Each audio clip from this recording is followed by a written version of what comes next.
गगनबावडा तालुक्यातील शेणवडे इथल्या कृषी सहाय्यक लीना भालकर या सतत गैरहजर असतात। त्यामुळे शेतकऱ्यांची मोठी गैरसोय होते।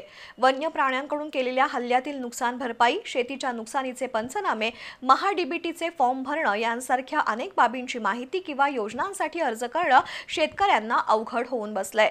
भालकर यांच्या सतत गैरहजेरीमुळे शेतीविषयक कागदपत्रांची कामं खोळंबल्यानं शेतकऱ्यांना फेऱ्या मारण्याची वेळ आली आहे।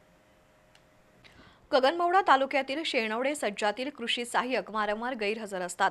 कामानिमित्त शेतकऱ्यांनी केलेले फोन पण त्या उचलत नाहीत। त्याचा फटका शेतकऱ्यांना बसतोय। कृषी क्षेत्राच्या विविध योजनांचे फॉर्म भरणं, शासनाच्या कृषीविषयक नुकसानीची भरपाईची माहिती देणं यांसारखी अनेक कामं लीना भालकर यांच्या अनुपस्थितीमुळे खोळंबली आहेत। त्यामुळे अनेक शेतकरी शासकीय लाभापासून वंचित राहत आहेत।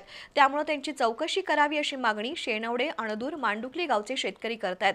तसंच भालकर यांना पाठीशी घालणाऱ्या वरिष्ठ अधिकाऱ्यांची चौकशी करावी अशी मागणी होतीये।